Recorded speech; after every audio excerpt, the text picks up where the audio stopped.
Hello friends, welcome back to my channel chemistry by Shivani. आज हम solutions पढ़ेंगे। हमारा न्यू चैप्टर है क्लास 11th का। ठीक है, तो हम स्टार्ट करते हैं। सबसे पहले हमने some basic concepts of chemistry पढ़ा था। वहाँ पे हमने सॉल्यूशन जो है जो हमारी कॉन्सेंट्रेशन टर्म्स थी इनके रिगार्डिंग वो सब हमने कॉन्सेप्ट जो है हमने पढ़ लिए थे। ठीक है, तो आज हम स्टार्ट करते हैं सॉल्यूशंस। तो सॉल्यूशंस क्या होते हैं? Basically it is a mixture, homogeneous mixture of two or more chemically non-reacting substances whose compositions can be changed with certain limits. A solution is regarded as a singular phase having more than one component. ठीक है, तो हमारा solutions क्या होता है? हमारा solution जो होते हैं वो क्या होते हैं? होमोजेनियस मिक्सचर है। ठीक है, जिसमें यूनिफॉर्म कंपोजिशन होती है। और जो हमारे सॉल्यूट होते हैं और आपस में सॉल्वेंट होते हैं वो क्या होते हैं? Non reacting. ऑब्वियस है, अगर हम रिएक्टिंग सब्सटेंसेस लेंगे तो क्या होगा? उनमें केमिकल रिएक्शंस हो जाएगी। लेकिन सॉल्यूशंस के केस में क्या होता है? हमारी जो अ, एक होती है फिजिकल, एक होती है केमिकल। ठीक है, यहाँ पे जो हमारा सॉल्यूट और जो सॉल्वेंट की इंटरेक्शन होती है वो क्या होती है? फिजिकली। ठीक है, लेकिन अगर हमने रिएक्टिंग सब्सटेंस लिए तो वहाँ पे जो रिएक्शन होगी वो क्या होगी? केमिकली। ठीक है, फिजिकली में क्या होता है कि जो सॉल्यूट होते हैं, जो सॉल्यूट होते हैं, जो सॉल्वेंट में स्पेसेस होते हैं उनको ऑक्यूपाई कर लेते हैं। ठीक है, लेकिन केमिकल में क्या होता है कि हमारा कोई भी रिएक्टेंट है वो आपस में क्या करेंगे? रिएक्ट करेंगे। रिएक्ट करने के बाद क्या करेंगे? वो प्रोडक्ट की फॉर्मेशन कर देते हैं। ठीक है, तो यहाँ पे हम जो ऑब्जर्व करते हैं, जो भी हम रिएक्शन बोलेंगे, जो भी है वॉट एवर, वो हम फिजिकली ऑब्जर्व करते हैं। ठीक है, और केमिकली ऑब्जर्व नहीं करते क्योंकि यहाँ पे कोई बॉन्ड की फॉर्मेशन नहीं हो रही है। सॉल्यूट और सॉल्वेंट जो है आपस में इंटरेक्ट करके क्या बना रहे हैं? सोल्यूशन बना रहे हैं। ठीक है, जिसमें हम उसके साथ कैसे डील करते हैं? Physically, not chemically. ठीक है, और जो सॉल्यूशन है, सॉल्यूशन को हमने ऐसे रिगार्ड किया है कि हमारा जो सॉल्यूशन है वो क्या है? सिंगुलर फेस है। ठीक है, क्योंकि जो सॉल्यूट है और जो सॉल्वेंट है, ठीक है, वो क्या हुए? आपस में डिसॉल्व हो गए हैं, मिक्स हो गए हैं अच्छे से, प्रॉपर होमोजीनियस मिक्सचर बन गया है। यहाँ पे होमोजीनियस मिक्सचर से क्या होगा? हम उनका जो फेज है वो क्या हो जाएगा? लिक्विड। अगर हमारा सॉल्यूट जो है सॉलिड है, अगर हमारा सॉल्यूट जो है सॉलिड है और जो सॉल्वेंट है वो क्या है? लिक्विड। ठीक है, हमने क्या किया? सॉलिड, जो सॉलिड है उसको हमने लिक्विड में डिसॉल्व किया तो वो कंप्लीट सोल्यूशन बन गया है। कंप्लीट सोल्यूशन किसकी फॉर्म में होगा? वो लिक्विड की फॉर्म में होगा। तो वो क्या होगा? एक सिंगल फेज। तो उसे हम क्या बोलेंगे? Single phase. ठीक है, तो नेक्स्ट, अब हमारे पास जो सोल्यूशंस होते हैं, ठीक है, वो कितने टाइप्स के होते हैं? पहला जो है वो हमारा है फर्स्ट, सैचुरेटेड सोल्यूशन। दूसरा है अनसैचुरेटेड सोल्यूशन। ठीक है, सबसे पहले हम बात करते हैं कि सपोज कि मैंने एक ग्लास लिया। ठीक है, एक ग्लास लिया, इसमें क्या है? वाटर है। मैंने क्या किया? इसमें सॉल्ट ऐड करना शुरू कर दिया। ठीक है, सबसे पहले मैंने 1 स्पून डाला। ठीक है, 1 स्पून डाला। ठीक है, तो ये डिसॉल्व हो गया। उसके बाद हम इसमें सॉल्ट जो है वो ऐड करते गए, ऐड करते गए। ठीक है, ऐड करने से क्या होगा? लास्ट में एक ऐसा टाइम आएगा कि हम सॉल्ट ऐड कर रहे हैं, वो डिसॉल्व नहीं हो रहा है इसमें। ठीक है, वो क्या हो रहा है? डिसॉल्व नहीं हो रहा, वो नीचे सेपरेट होने लग गया है, नीचे बैठ गया है ग्लास में। ठीक है, तो जब तक हम सॉल्ट को डिसॉल्व कर रहे थे वो हमारी कौन सी कंडीशन थी? अनसैचुरेटेड। क्या है? अनसैचुरेटेड। क्यों? क्योंकि उसमें कोई सैचुरेशन पॉइंट नहीं आया था। हम उसमें सॉल्ट ऐड करते जा रहे थे और वो डिसॉल्व होते जा रहा था। ठीक है, एक टाइम ऐसा आया कि सॉल्ट ने डिसॉल्व होना बंद कर दिया। उसके बाद डिसॉल्व नहीं हो रहा है, फिर वो नीचे सेटल डाउन होने लग गया। यहाँ पे क्या हो रहा है? सेटल डाउन होने लग गया है। ठीक है, वो solution which contains lesser solute than the amount of solute. ठीक है, if can dissolve is called unsaturated solution. Unsaturated solution वो सॉल्यूशन है जिसमें हम सॉल्ट ऐड कर रहे हैं और वो डिसॉल्व हो रहा है। मतलब उसकी कैपेसिटी है कि हम उसमें सॉल्ट और ऐड करके, ठीक है, सैचुरेशन पॉइंट तक जा सकते हैं। तो जैसे ये है, ये क्या है? एक सैचुरेशन पॉइंट है। ठीक है, हमने सॉल्ट यहाँ पे ऐड किया, फिर और ऐड किया और ऐड किया। ठीक है, ये सैचुरेशन पॉइंट आ गया है कि इसके बाद कोई सॉल्ट जो है वो डिसॉल्व नहीं होगा, नो डिसॉल्व, ठीक है, नो सॉल्ट डिसॉल्व, ठीक है। इस यहाँ से जो यहाँ तक का जो डिस्टेंस था, जो पॉइंट था, उसको हम क्या बोलेंगे, अनसैचुरेटेड सोल्यूशन। उसे क्या बोलेंगे, unsaturated solution, until we will achieve a saturation point, ठीक है, इसको हम क्या बोलेंगे, सैचुरेशन पॉइंट, ठीक है, सैचुरेशन पॉइंट, ठीक है। आफ्टर दैट, उसके बाद हम कितना ही इसमें सॉल्ट ऐड कर दे, वो डिसॉल्व नहीं होगा, उसे हम बोलेंगे सैचुरेटेड सॉल्यूशन, ठीक है। Maximum amount of salt that we can dissolve at a given temperature, फिर जो टेम्परेचर कंडीशंस है ना वो सेम होगी। अगर ये रिएक्शन, ये जो हम जो ये सॉल्यूशन मेकिंग प्रोसेस है, अगर ये हम एट रूम टेम्परेचर पे कर रहे हैं 25 डिग्री सेल्सियस, ठीक है, पर्टिकुलर टेम्परेचर पे करेंगे, ये नहीं कि ये 20 डिग्री सेल्सियस पे था, उसके बाद हमने इसको हीट करना स्टार्ट कर दिया तो वो हमारा डिफरेंट टेम्परेचर पे नहीं, ठीक है, एट अ गिवन कोई पर्टिकुलर टेम्परेचर है, ठीक है। तो वो हमारा क्या हो गया, saturated solution. After that no salt is dissolve is called saturated solution, ठीक है।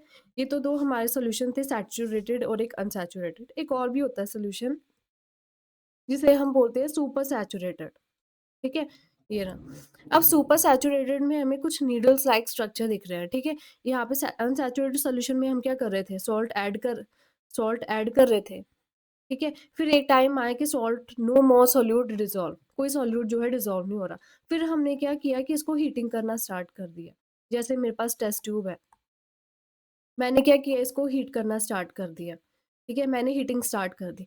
अब हीटिंग स्टार्ट करने से क्या होगा, इसमें और सॉल्यूट डिसॉल्व होता जाएगा, ठीक है। जैसे जैसे हम टेम्परेचर इंक्रीज कर रहे हैं, हीटिंग कर रहे हैं, तो सॉल्यूट जो है वो हमारा और डिसॉल्व होने लग गया, ठीक है। अब ऐसा तो है नहीं कि हम इसको परमानेंट हीट ही करते रहेंगे, ठीक है। हीट करने के बाद हमने क्या किया कि जो इसको हीट होने के बाद ये थोड़ा ठंडा होने लग गया है, कि जैसे ही ठंडा होने लग जाएगा तो हमारे पास क्रिस्टल्स जो है वो फॉर्म होने लग जाएँगे, क्योंकि जो एक्स्ट्रा सॉल्यूट था, हम टेम्परेचर इंक्रीज़ करने से हम सॉल्यूट को डिसॉल्व कर रहे थे, वो क्या होंगे, वापस से फॉर्म हो जाएँगे। लेकिन उनकी जो शेप्स होगी वो कैसी होगी, क्रिस्टल टाइप, ठीक है।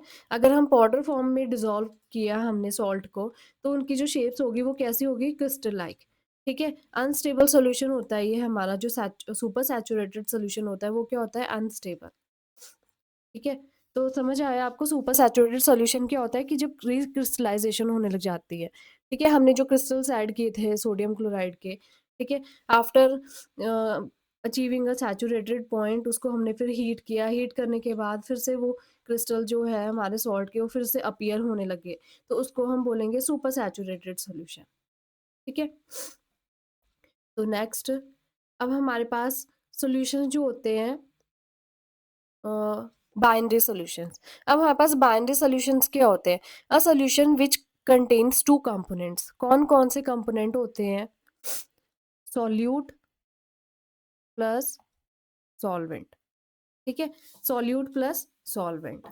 अब ये तो था हमारा बाइनरी सॉल्यूशन, ठीक है, जिसमें दो कंपोनेंट थे, सॉल्यूट प्लस सॉल्वेंट। अब उसी तरह से हमारे पास और भी कंपोनेंट होते हैं, अगर मैं बात करूं जैसे tertiary, tertiary solution, tertiary solution में क्या होगा, जो हमारा सॉल्यूट होगा, हमारे जो सॉल्यूट होते हैं वो हमारे वैरी भी कर सकते हैं, हम हमारे पास हम एक सॉल्यूट भी ले सकते हैं, दो सॉल्यूट भी ले सकते हैं, तीन सॉल्यूट भी ले सकते हैं, लेकिन जो सॉल्वेंट होगा हमारा वो हमेशा एक रहेगा, it will always remain one, ठीक है।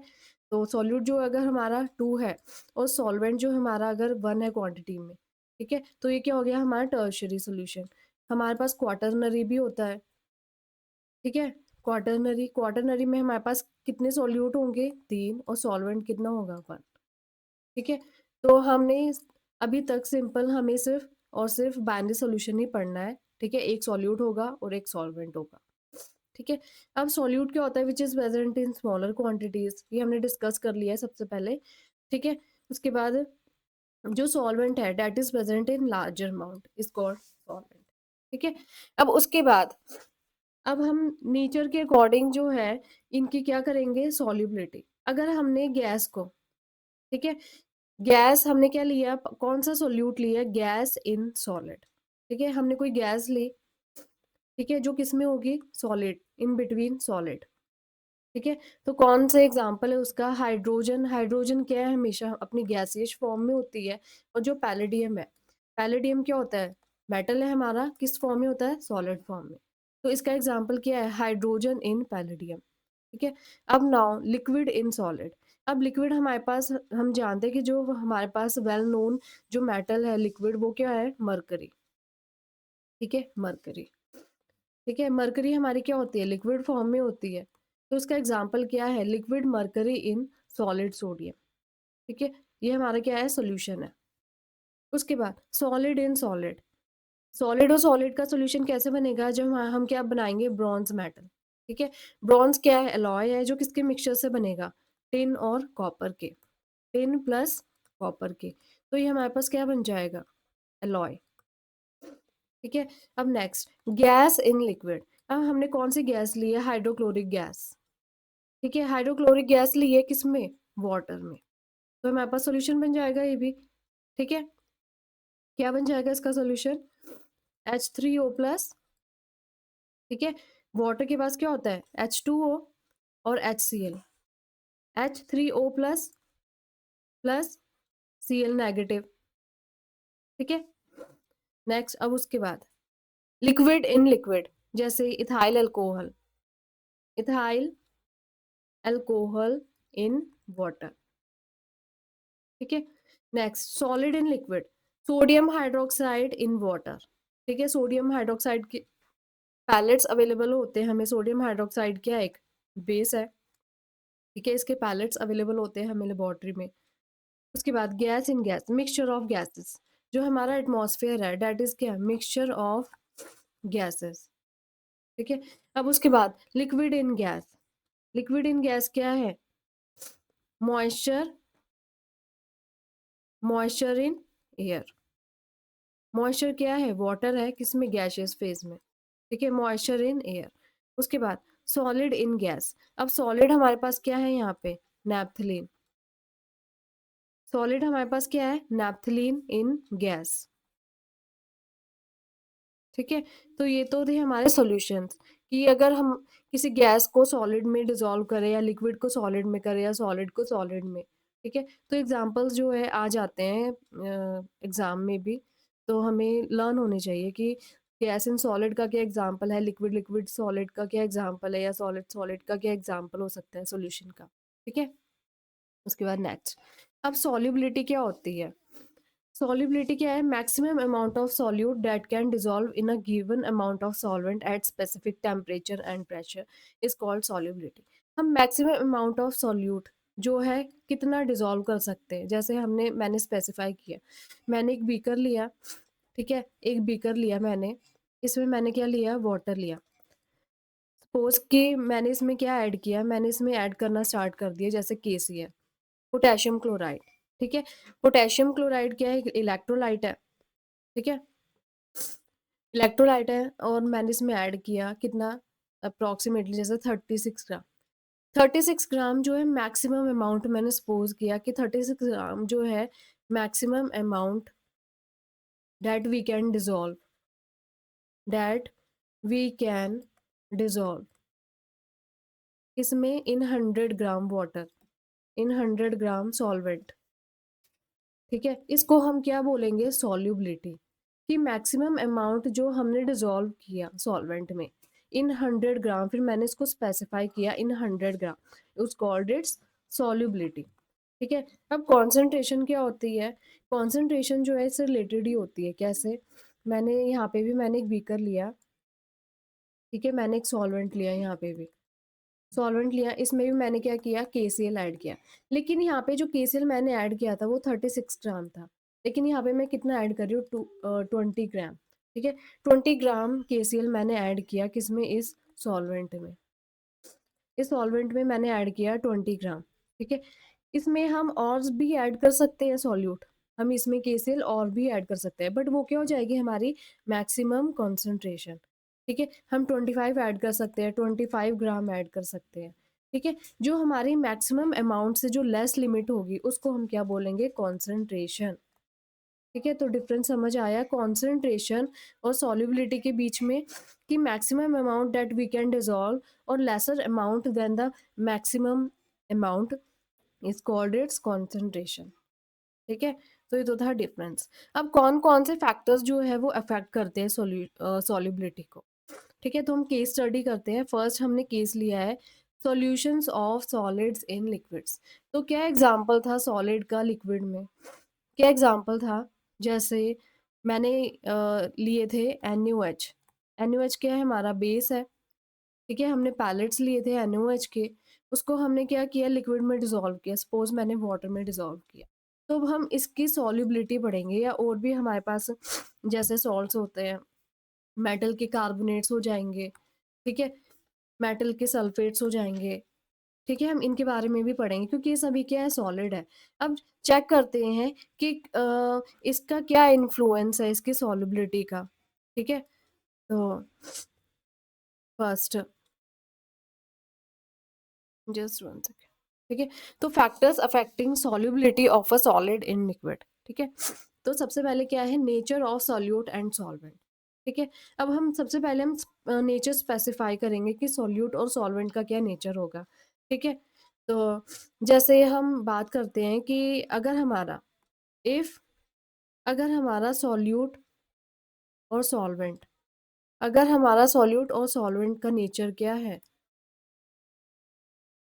नेचर क्या है, पोलर।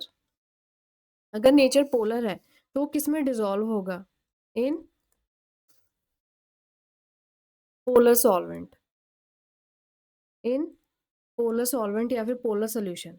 ठीक है, अगर हमारा सॉल्यूट और सॉल्वेंट क्या होंगे, पोलर, तो वो पोलर सॉल्वेंट या सोल्यूशन में ही डिसॉल्व होंगे। जैसे हम बोलते हैं ना कि लाइक डिसॉल्व्स लाइक। ठीक है, उसके बाद अब उसके बाद अगर हमने हमारा सॉल्यूट और सॉल्वेंट, ठीक है, हमने क्या लिया, नॉन पोलर, नॉन पोलर लिया है, तो वो किस कंपाउंड में डिसॉल्व होंगे, जो हमारे ऑर्गेनिक सॉल्वेंट्स होते हैं। ठीक है, जो हमारे क्या होते हैं, ऑर्गेनिक सॉल्वेंट। जैसे कौन से होते हैं ऑर्गेनिक सॉल्वेंट, जैसे बेंजीन हो गया। ठीक है, बेंजीन हो गया, या CCl4 हो गया, कार्बन टेट्राक्लोराइड हो गया। ठीक है, तो डिपेंड करता है कि नेचर क्या है। लेकिन अगर मैं बात करूं जैसे ग्लूकोज, सोचने वाली बात है कि जैसे हमारा ग्लूकोज है, ग्लूकोज भी क्या है, एक ऑर्गेनिक कंपाउंड है। ग्लूकोज भी क्या है, एक ऑर्गेनिक कंपाउंड है। ठीक है, तो ये वाटर में डिसॉल्व नहीं होना चाहिए, बट ये वाटर में डिसॉल्व होता है। ठीक है, जैसे अल्कोहल है, ये भी क्या है, वाटर में डिसॉल्व होते हैं। क्या रीजन है इनका वाटर में डिसॉल्व होने का, due to hydrogen bonding, due to hydrogen bonding. ठीक है, जैसे हमारा ये है, मैं ऐसे ही ड्रॉ कर रही हूँ स्ट्रक्चर, जैसे हमारा ये इथेनॉल है। ठीक है, ये इथेनॉल है हमारा, तो अगर इसकी वाटर के साथ इंटरेक्शन होगी तो एच, ये ऐसे क्या करते हैं, हाइड्रोजन बॉन्डिंग, ऐसे, जिसकी वजह से क्या होता है, इनकी जो सॉल्युबिलिटी है वो इंक्रीज हो जाती है। ठीक है, तो अब हमने ऊपर ये कुछ पॉइंट्स थे जो हमने रीड करने थे, ये मैं आगे और अच्छे से एक्सप्लेन कर दूंगी। तो solubility of the solute is defined as the amount of solute dissolved per 100 gram of solvent at a specific temperature for a saturated solution। ये मैंने एक्सप्लेन कर दिया है। For exothermic substances such as potassium hydroxide, calcium oxide, calcium hydroxide, या metal carbonates या metal sulfates। ठीक है, but generally trend क्या होता है हमारे पास, कि जैसे जैसे हम टेम्परेचर इंक्रीज करते हैं, हमारी सॉल्युबिलिटी क्या होती है, डिक्रीज करती है। क्यों? क्योंकि जैसे ये मेरे पास बीकर है, ठीक है, मैंने इसमें हमारा हमारा सॉल्वेंट है। ठीक है, ये सॉल्वेंट है। जैसे हमारे जो पार्टिकल्स थे सरफेस पे है, कुछ हमारे पार्टिकल्स जो हैं यहाँ पे बल्क में है। ठीक है, अब मैंने इसमें क्या किया, ऐड किया KCl। ठीक है, सपोज कि मैंने KCl ही ऐड किया इसमें। ठीक है, वो कुछ टाइम तो वो डिसॉल्व हो जाएगा, ठीक है, लेकिन जैसे जैसे हम टेम्परेचर इंक्रीज कर देंगे एक पॉइंट आएगा कि वो डिजोल्व होना भी बंद कर देगा। ठीक है, जिस वजह से जो हमारी सॉल्युबिलिटी है वो क्या होती है, इन्वर्सली प्रोपोर्शनल होती है टेम्परेचर पे। ठीक है, फॉर एंडोथर्मिक सब्सटेंसेस, ये हम अभी आगे स्टडी करेंगे। ठीक है, तो अब नेक्स्ट इफेक्ट ऑफ टेम्परेचर। अब यहाँ पे हम 3 केस स्टडी करेंगे इफेक्ट ऑफ टेम्परेचर पे। पहला जो मैंने अभी पीछे हमने बताया कि for substances substances which are exothermic, वो substances जो क्या है एक्सोथर्मिक। कौन कौन से एक्सोथर्मिक है, जैसे मैंने बताया कि जो जैसे हमारा KOH है, ठीक है, कैल्शियम हाइड्रोक्साइड हो गया, ठीक है, या कैल्शियम कार्बोनेट हो गया। ठीक है, इस टाइप के जो भी सब्सटेंसेस है वो एक्सोथर्मिक है। एक्सोथर्मिक क्यों है कि जब हम इनको वाटर में डिसॉल्व करते हैं तो ये क्या करते हैं, हीट रिलीज करना शुरू कर देते हैं। हम जैसे हमने भी प्रैक्टिकल्स किए हैं, हम जब प्रैक्टिकल्स करते हैं तो हम QH के पैलेट्स को हम कॉनिकल फ्लास्क में वाटर लेकर के या कोई भी सॉल्वेंट लेके हम उसको डिसॉल्व करते थे, तो हमारा जो फ्लास्क होता था कॉनिकल फ्लास्क वो हीट हो जाता था, वो गर्म हो जाता था। ठीक है, तो ये क्या होते हैं, एक्सोथर्मिक सब्सटेंसेस होते हैं, एक्सोथर्मिक टाइप के सब्सटेंसेस होते हैं। ठीक है, इनका इनके साथ क्या होता है कि जैसे जैसे हम इनको ऑलरेडी, जब ये ऑलरेडी इतने हीटेड होते हैं, अगर इनका हम और टेम्परेचर इंक्रीज कर दे तो इनकी जो सॉल्युबिलिटी होती है वो डिक्रीज करना स्टार्ट हो जाती है। ठीक है, डिक्रीज करना स्टार्ट हो जाती है due to the dissolution of these substances. ठीक है, due to due to dissolution of these substances are exothermic in nature, exothermic in nature। ठीक है, जैसे हमारा सॉल्यूट है प्लस सॉल्वेंट है, सॉल्यूट है प्लस सॉल्वेंट है। ठीक है, हमने क्या किया कि इनको हीट करना शुरू किया, हमने इनको हीट किया तो हमारे पास क्या हमने इनका टेम्परेचर इंक्रीज किया। हमने क्या किया कि इनका टेम्परेचर इंक्रीज किया, इसकी वजह से क्या होगा, जो रिएक्शन है वो क्या होगी, एक्सोथर्मिक, जिसके लिए डेल्टा H की वैल्यू जो होगी वो क्या होगी, नेगेटिव होगी। ठीक है, तो हमारे पास जो यहाँ पे सॉल्यूशन बना, सॉल्यूशन प्लस हीट। ठीक है, ये हमारी बैकवर्ड रिएक्शन है और ये हमारी क्या है, फॉरवर्ड रिएक्शन है। ये तो था हमारा केस 1। अगर मैं केस 2 की बात करूं, मैंने यहाँ पे केस 2 की बात की। अच्छा, मैं इसके बीच में एक बार सॉल्युबिलिटी कर्व ड्रॉ करती हूँ। अगर मेरे पास सॉल्युबिलिटी है, यहाँ पे मेरे पास टेम्परेचर एक्स एक्सिस पे, ठीक है, तो यहाँ पे क्या हो रहा है, अगर हम टेम्परेचर इंक्रीज कर रहे हैं तो हमारी जो सॉल्युबिलिटी है वो क्या हो रही है, डिक्रीज कर रही है। ठीक है, जैसे जैसे हम टेम्परेचर इंक्रीज कर रहे हैं तो हमारी सॉल्युबिलिटी क्या हो रही है, कम होती जा रही है। ठीक है, तो हमारा जो कर्व बनेगा वो कुछ इस टाइप से बनेगा। ठीक है, अब उसके बाद अब नेक्स्ट हम केस स्टडी जो करेंगे वो एंडोथर्मिक के लिए करेंगे। For substances which are endothermic. ठीक है, तो कौन कौन से हुए हमारे पास, KNO3, KNO3, NaNO3। ठीक है, और क्या हो सकता है, यहाँ पे KNO3 हो गया, NaNO3 हो गया और हम NaCl। ठीक है, इन केस में क्या होगा, अगर हम इनका टेम्परेचर इंक्रीज करेंगे तो इनकी जो सॉल्युबिलिटी है, वो भी क्या होगी, इंक्रीज। ठीक है, तो इनकी जो सॉल्युबिलिटी है वो क्या होगी, इंक्रीज होगी। जैसे अगर मैंने सॉल्युबिलिटी वर्सेस टेम्परेचर के बीच में कर्व बनाया तो क्या होगा, टेम्परेचर हम इंक्रीज कर रहे हैं, जैसे जैसे हम टेम्परेचर इंक्रीज कर रहे हैं तो इनकी जो सॉल्युबिलिटी है वो भी क्या होगी, इंक्रीज कर रही है। ठीक है, तो इसका क्या रीजन है, due to dissolution dissolution of these substances are exothermic in nature, are sorry endothermic।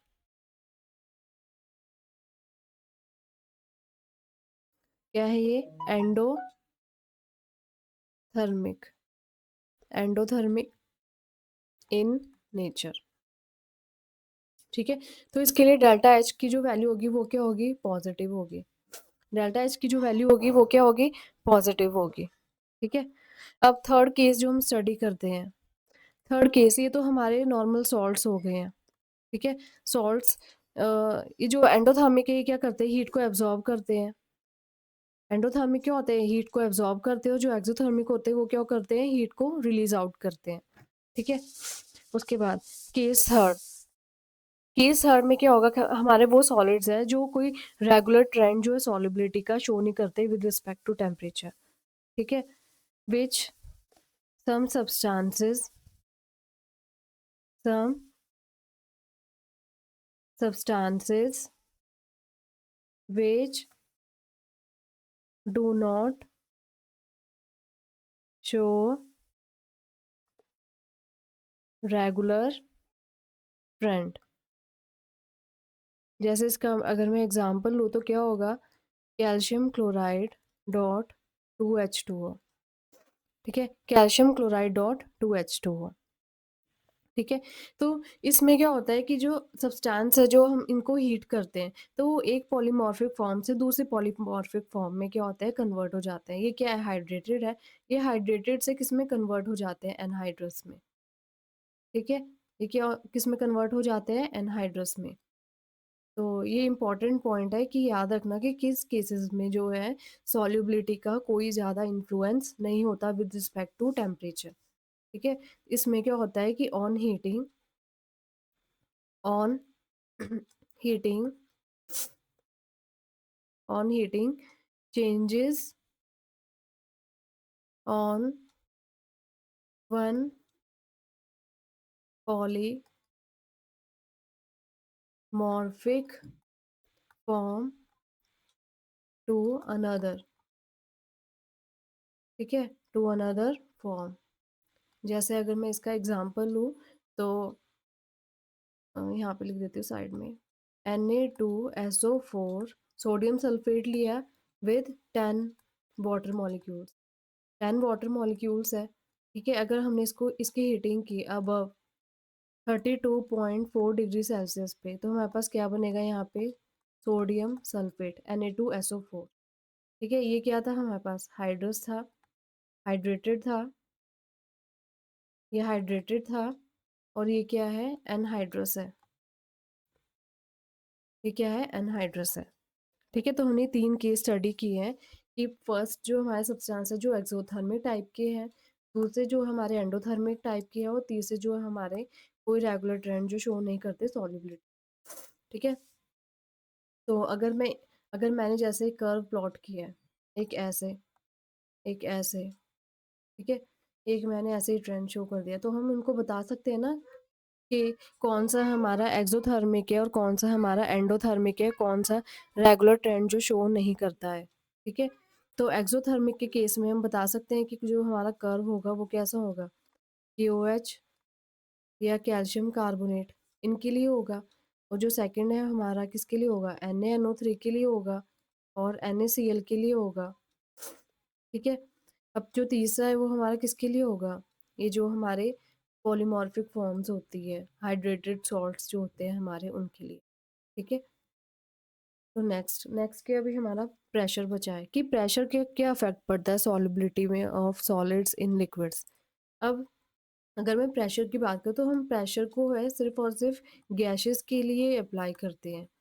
क्यों? सॉलिड्स और लिक्विड के केस में, in case of solids and liquids, ये क्या होते हैं? इनकम्प्रेसिबल होते हैं। These are these are incompressible. ठीक है, तो इनका कोई जो इनका जो इन्फ्लुएंस है वो कोई इन्फ्लुएंस नहीं होता सॉल्युबिलिटी पे।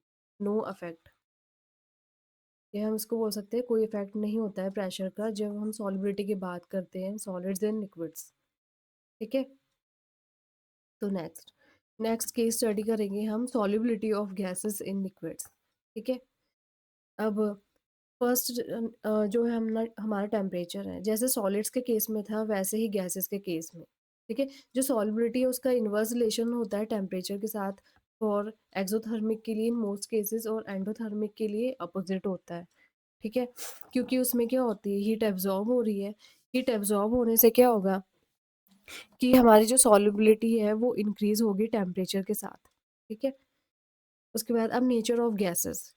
अब गैसेस की बात करते हैं, वहाँ पे हमने सॉलिड्स का नेचर तो हमने डिफाइन कर लिया था कि कोई जो पोलर होगा, जो नॉन पोलर होगा, ठीक है। लेकिन यहाँ पे जो हमारी गैसेस हैं, कुछ गैसेस हमारी, जैसे हमारे एटमॉस्फेयर की बात करें तो नाइट्रोजन होती है, ऑक्सीजन होती है।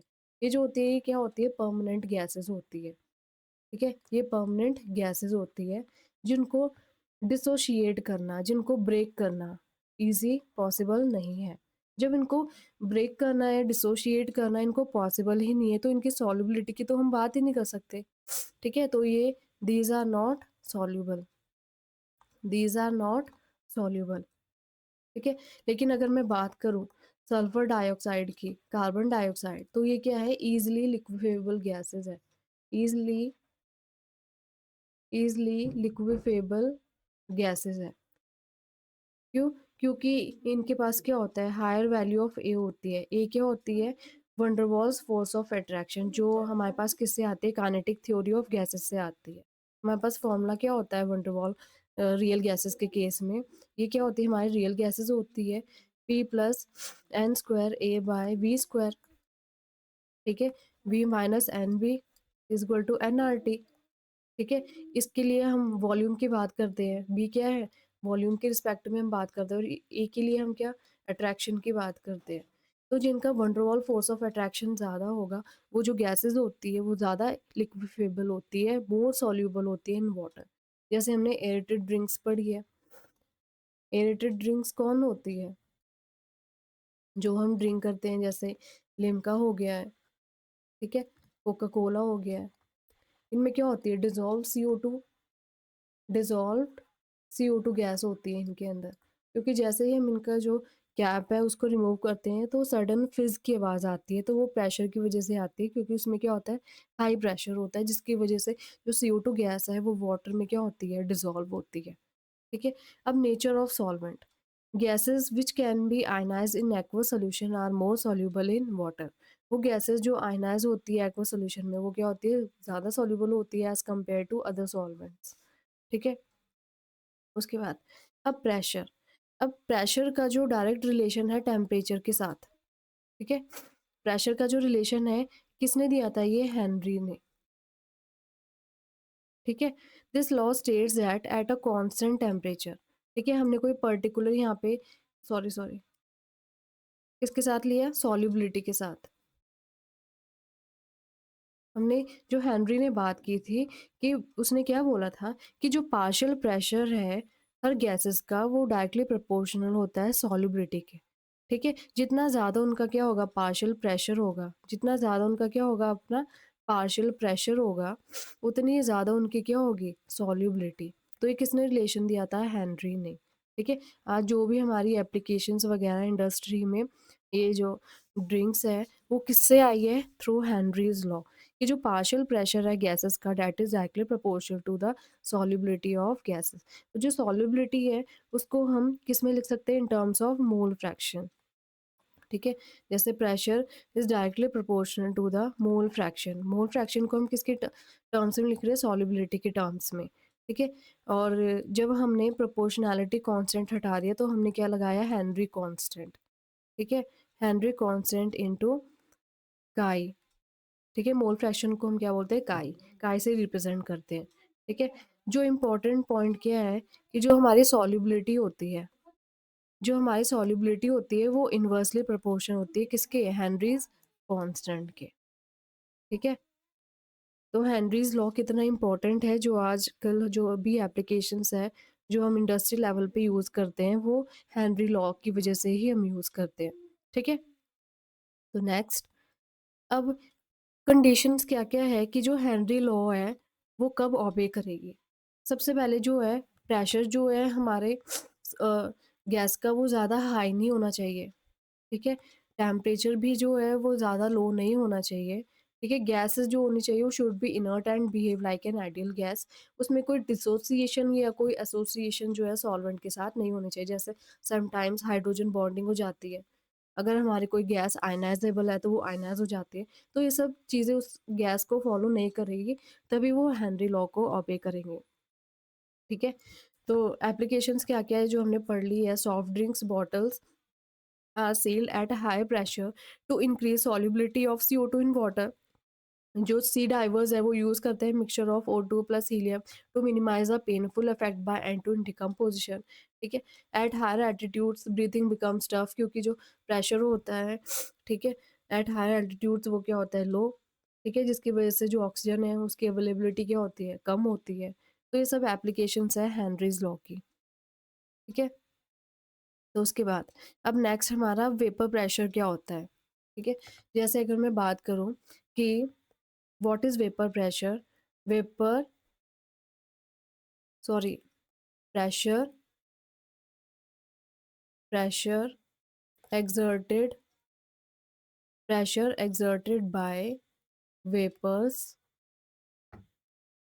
above the surface of the solution, above the surface of the solution, called vapor pressure, ठीक है, called vapor प्रेशर, इसको हम क्या बोलते हैं, वेपर प्रेशर।